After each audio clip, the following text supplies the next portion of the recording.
It's the rematch OU football had been waiting a whole year for. Oklahoma was out for revenge tonight up at Ohio State. The Sooners talked quite frankly throughout this week about the very bitter memories of last year's game, a 3-touchdown loss to Ohio State in Norman. Then having to listen after that game to the Buckeyes sing their own alma mater song on Owen Field.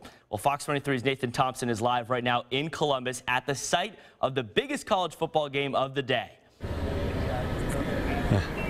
It doesn't get much better than this matchup, Jeff, both for this season and historically. The Associated Press came out with an all-time top 25 last year. Ohio State was #1. Oklahoma was #2. And both of these blue blood, tradition-rich programs have thoughts of winning a national championship this season on their minds.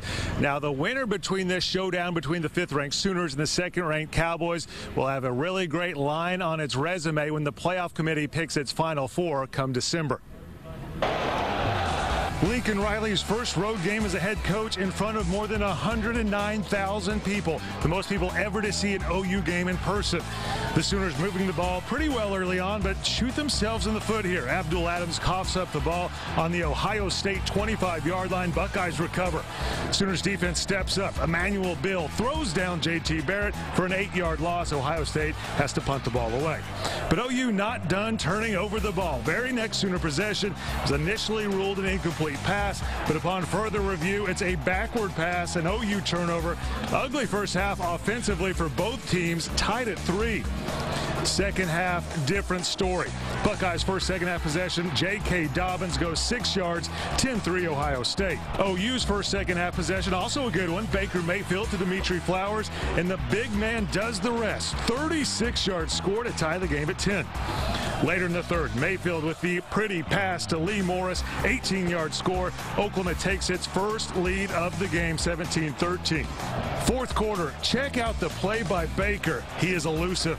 10-yard touchdown to Trey Sermon, 24-13 Sooners, and that deserves some celebrating. Mayfield is excited, and why shouldn't he be? Oklahoma not done scoring. Jinx grad Jordan Smallwood with the 3-yard score. OU wins 31-16. That's a signature victory for the Sooners. Baker Mayfield said it was embarrassing the Buckeyes sung their fight song on Owen Field last year. Mayfield got him back this season, doing his own version of dotting the I with an OU flag. It's a Boomer Sooner kind of night in Columbus. Oh, yeah, it's great to be OU tonight. Oklahoma outgained the Buckeyes by 140 yards. Baker Mayfield outplayed the Buckeye quarterback J.T. Barrett without a doubt. 386 yards, 3 touchdowns for the Sooners QP. 4 different Sooners find the end zone. Lincoln Riley's first road victory as a head coach, but he wasn't surprised at all about winning this top 5 showdown. Wins like this on the road are the most special to me. There's no doubt about that. I love playing on the road, love competing in venues like this, and we expected to win this game.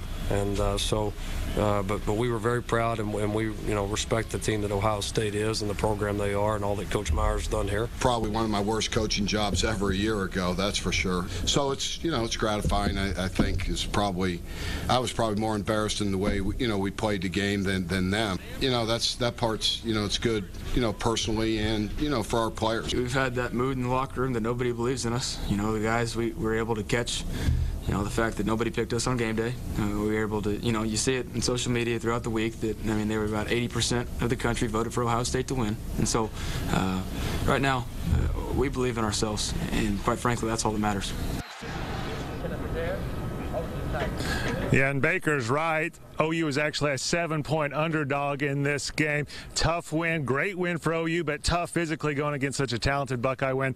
Luckily for the Sooners, they won't say this, but they will get a little bit of a rest next week, taking on Tulane at home. Jeff?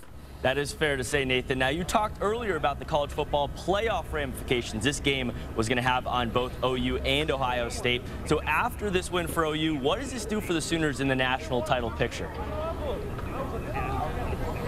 Well, the big thing it does is it allows them to trip up. It allows them to make a mistake now. The Big 12, not real well thought of as a conference, and the talk all season long, and even going into this season was if a Big 12 team lost a game that they wouldn't be able to make the Final Four. A lot of people didn't think they would, but OU is a special situation now. Having knocked off the second-ranked team in the country, a signature win here in Columbus, I think now OU could actually trip up and lose a game and still make the Final Four, all because of this non-conference huge win, even though the Big 12 is not getting a lot of respect this season, Jeff.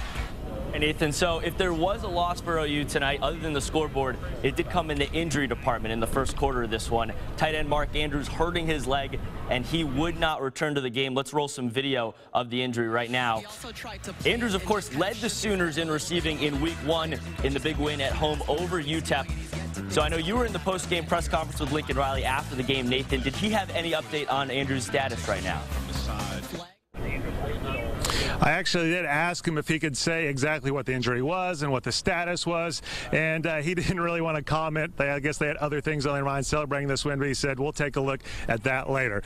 Live in Columbus, covering News That Matters, I'm Nathan Thompson, Fox 23 Sports. All right, Nathan, thanks. It's 2-0 for OU now.